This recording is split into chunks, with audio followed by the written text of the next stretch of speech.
유럽과 한국은 지리적으로 매우 멀기 때문에 정서를 공유하는 일은 매우 어려운 것 같습니다. 문제는 그러지 말아야 할 영역에 대해서는 서로 존중해주면서 틀린 것이 있다면 시정해야 하는 것인데요. 그런데 최근 들어 유럽 여러 곳에서 한국의 심기를 건드리는 일이 발생하고 있어 주목되고 있습니다. 그것도 유럽의 유명한 국가들에서 한국에 대해 뜻밖의 인식을 하고 있다는 게 놀랍다고 하는데요. 어떤 나라에서 무슨 일이 일어났는지와 그 이유에 대해서도 살펴보도록 하겠습니다. 국가 간의 예민한 사안에 대해서 문제 제기를 하며 오랫동안 애를 써온 국내의 사이버 사절단 외교 반크는 이러한 국가 간 문제를 지적해오고 있었는데 작년부터는 프랑스의 국립인류사 박물관과 해당 문제를 논했습니다. 작년 12월경 반크는 프랑스 파리 에펠탑과 함께 세계적 관광지인 프랑스 국립인류사 박물관인 캐 브랑리 박물관에 한국 왜곡이 심각한 상황이라며 해당 박물관에 항의 서한을 비롯해 문제 시정을 요구해왔습니다. 다음은 사이버 외교 사절단 반크의 주장인데요. 이 박물관은 주로 아시아, 아메리카, 오세아니아 지역의 유물을 전시하는 대표적인 프랑스 국립인류사 박물관으로 비유럽에서 수집된 30만여 점의 유물이 전시되어 있어 에펠탑과 함께 프랑스 파리를 방문하는 외국인들이 즐겨 찾는 관광 명소입니다. 그런데 문제는 전 세계 관광객들이 방문하는 관광 명소인 프랑스 국립인류사 박물관인 캐 브랑리 박물관에 한국 오류가 심각한 상황입니다. 우선 캐 브랑리 박물관의 중국과 일본의 전통 의상을 소개하는 전시관에 게시된 세계 지도에는 동해는 일본해로 단독 표기가 되어 있습니다. 무엇보다 심각한 건 세계 지도에 한국이 중국 영토에 표기되어 있다는 것입니다. 라면서 프랑스 국립박물관의 문제를 주장했습니다. 특히 중국의 영토를 한국으로 표기한 것은 심각한 국면이 있습니다. 중국의 미래 야욕이 그대로 반영됐기 때문인데요. 그럼 프랑스 국립박물관조차 이러한 표기를 하고 있으며 게다가 고쳐주지 않으려는 이유도 궁금합니다. 반크는 지난 1일에 프랑스 캐 브랑리 박물관에서 한국이 중국 영토로 표시된 것을 수정하는 것에 대해 거부했다고 밝혔습니다. 그들은 박물관 큐레이터가 다른 전시관에서는 한국이 제대로 표기되어 있으므로 해당 섹션의 중국 지도는 수정이 불가능하다면서 사실상 수정 거부의 의사를 분명히 했다는 것입니다. 게다가 일본의 명칭에 대해서도 일본에는 국제적인 명칭이라면서 수정을 거부할 것으로 답변한 것입니다. 국립박물관은 그 나라의 역사를 알기 위해서 관광객이 가장 많이 방문한 곳 중 하나이며 캐 브랑리 박물관은 연간 200~300만 명의 관람객이 찾는 곳으로 자칫 한국에 대한 그릇된 역사를 심어줄 수 있어 우려가 됩니다. 그런데 이것은 캐 브랑리 박물관만의 문제는 아니며 유럽 곳곳에 한국에 대한 왜곡이 자주 등장한다고 합니다. 독일 베를린에서 열린 홈볼트 포럼 한국관 전시 방안에 대한 워크숍에서 홈볼트 포럼 측 전시 담당자가 한 말은 충격적인데요. 그는 조선은 16세기에서 19세기까지 청나라의 속국이었고 1905년부터 일본의 식민지였기 때문에 독일의 수집가들이 한국 문화에 관심이 없었습니다 라고 답변하면서 자신들 박물관에는 한국에 전시할 게 별로 없다는 것입니다. 게다가 독일의 대표 박물관 담당자 정도 되는 전문가가 한국을 중국의 속국이라 말하니 황당하기 그지없는 것입니다. 앞으로 독일을 대표할 홈볼트 포럼의 전시관에 한국은 중국과 일본 대비 10분의 1 면적만 차지하게 됩니다. 그러나 이렇게 유럽에서 한국에 대한 잘못된 인식 및 왜곡이 어떻게 일어나는지 그 이유가 무엇이냐는 것인데요. 우선 일본의 경우에는 매우 오래전부터 치밀하게 방대한 양으로 작업을 해놨다는 것입니다. 반크는 이에 대해서 프랑스 아르테TV가 웹사이트가 아닌 방송국 웹사이트에서까지 독도를 다케시마로 한국의 영토가 아닌 일본의 영토로 20여 년 전부터 소개했다는 사실이 발견됐다고 밝혔습니다.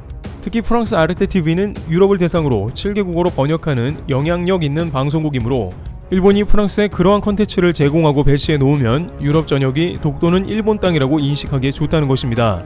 일본은 유럽 전역에 영향력 있는 방송국에 자신들의 컨텐츠를 대량으로 편성하여 밀어넣고 있습니다. 또한 국가별로 미디어 부서가 있기 때문에 일본에 유리한 컨텐츠를 편성해 공급해오고 있습니다. 따라서 유럽에서는 아시아에 대한 왜곡된 정보를 일본을 통해 그대로 흡수하고 배포하는 실정입니다. 물론 최근 들어서는 한국이 국제적인 영향력을 확대하고 잘못된 것은 관계당국에 얘기해서 고치려 하기 때문에 프랑스 르몽드와 같은 잡지사는 동해와 일본해를 동시에 표기하는 등 개선이 되는 모습입니다만 워낙 일본이 작업해 놓은 양이 많기 때문에 한국은 뒤늦게 교정하는 일들을 정부와 민간이 동시에 진행하는 상황입니다. 하지만 이와 같이 프랑스 국립박물관조차 반크의 요구를 거절하면서 여전히 일본의 표기를 고집하는 상황도 나오는 것이죠. 결국 국가가 나서서 외교적으로 해결해야 한다고 봐집니다. 일각에서는 프랑스도 결국 과거에 아프리카 등을 침탈해오던 열강으로 이러한 식민 지배가 있던 국가의 요구를 묵살하는 데 익숙한 게 아닌가 하는 의견을 제기하기도 했습니다. 프랑스는 한국에까지 와서 문화재를 강탈해간 역사가 있고 특히나 외교 장각을 대여 형식으로 반환받는 것조차 매우 오래 걸렸습니다. 따라서 프랑스와 비슷한 일본 입장을 오히려 두둔하며 한국의 요구는 귀찮은 일들이 될 수 있는 셈입니다. 물론 프랑스 현지에서는 과거 아프리카 문화재를 반환하자는 운동이 일부에서 일어나고 있습니다만 해당 국가가 적극적으로 강하게 어필하지 않는다면 자칫 묻힐 수도 있는 문제가 된다는 것입니다. 그러나 일본의 역사 왜곡과 일본의 불리한 정보 및 움직임을 지우려는 노력은 현재 진행형입니다. 유럽을 방문 중인 모테기 일본 외무상이 독일에 세워진 평화의 소녀상 철거를 독일 정부에 요청한 것으로 알려졌습니다. 산케이 신문과 NHK 등에 따르면 모테기 외무상은 프랑스에서 하이코 마스 독일 외무장관과 영상통화를 하고 양국 간 현안 논의를 했는데 마스 장관에게 독일 수도 베를린 중심부에 최근 설치된 위안부상을 거론한 뒤 일본 정부 입장과 어긋나는 것이라며 철거될 수 있도록 협조해달라고 요청한 것으로 전해졌습니다. 양국 외무장관이 화상회의로 주고받을 수 있는 안건은 매우 핵심적이고 간단 명료한 것을 상기해 봤을 때 이렇게 일본 외무장관이 직접 한국의 소녀상을 철거해달라는 부탁을 하는 것은 매우 이례적입니다. 일본의 장관들은 동시에 소녀상 문제를 언급합니다. 가토 관방 장관조차 독일 수도 베를린 거리에서 위안부 피해자를 상징하는 소녀상이 세워진 것에 대해 지난달 29일 일본 정부의 기존 입장과 양립할 수 없는 것이라며 일본 정부는 다양한 관계자와 접촉하고 기존 입장을 설명하는 등 계속해서 소녀상 철거를 위해 노력할 것이라고 말했습니다. 이번에 독일 마테구의 비르켄 거리에 공공장소 처음으로 소녀상이 설치되자 일본은 발끈한 것입니다. 스가 내각이 출범하면서 뭔가 양국 간에 달라지는 기류가 있을까 했지만 오히려 더 거세게 나옵니다. 이렇게 일본은 집요하기도 하면서 국가 간의 장관까지 동원시켜 지속적으로 역사 왜곡을 일삼고 있습니다. 심지어 최근 강제징용 관련해서 한국과 약속한 군함도를 유네스코에 유적화하면서 중요 내용을 쏙 빼먹었는데 모테기 외무상은 유럽 순방에서 유네스코 회장을 만나 어처구니 없는 발언을 이어가기도 했습니다. 모테기 외무상은 1일 파리에서 오드레 아줄레 유네스코 사무총장을 만나 유네스코의 비정치화 개혁을 지지한다는 뜻을 밝혔다고 교도통신이 전했습니다. 자신들이야말로 군함도를 산업시설로만 소개해 놓는 등 왜곡을 자행하며 정치적 유네스코 문화화에 앞서 있었으면서 오히려 유네스코 비정치화를 지지한다는 유체 이탈 화법을 구사합니다. 모테기 외무상은 일본 정부는 유네스코의 교육 문화, 과학 분야에서 적극적으로 공헌하고 싶다고도 밝혔습니다. 아줄레 사무총장도 일본이 유네스코에 내고 있는 분담금 액수가 크기 때문에 별말 안 하고 있는 것입니다. 교도통신은 모테기 외무상의 유네스코 지지 발언에 대해 징용 피해자 관련 사실을 왜곡 전시한 문제를 놓고 한국이 군함도를 포함한 메이지 산업혁명 유산의 세계 문화유산 등록 취소 검토를 요구한 것에 염두에 둔 것이라고 전했습니다. 유네스코를 지지하니까 군함도 문화 취소는 하면 안 된다는 일종의 메시지를 보낸 것이라고 할 수 있습니다. 만약 군함도를 취소한다면 분담금은 안 낼 것이라며 유네스코에 압박을 가할 것으로 관측됩니다. 2017년에 이러한 방법으로 일본은 한국의 위안부 기록물이 유네스코에 등재되는 것을 막아버렸습니다. 아베 총리는 특히 중국이 과거 일본의 난징 만행을 유네스코에 등록하자 완전히 발끈하기도 했습니다. 2019년에 유네스코 특사를 파견해 유네스코 등록 과정을 개혁하라고 지시를 내리기도 했습니다. 그만큼 일본의 역사 왜곡은 매우 중요한 의미라는 것이고 한국에까지도 피해가 속출하는 것입니다. 다른 한편에서는 한국도 일본을 보고만 있지 말고 좀 더 거세게 나가야 한다는 의견도 나오고 있습니다.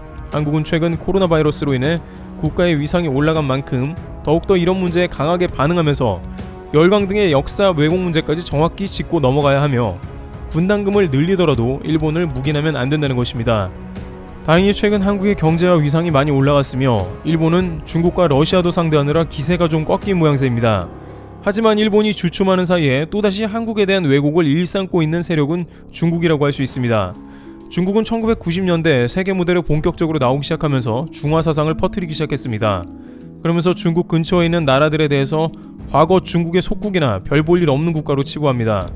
아시아의 중심은 중국이라는 중화 사상을 막대한 중국 자금을 집행함과 동시에 전 세계에 심은 것이죠.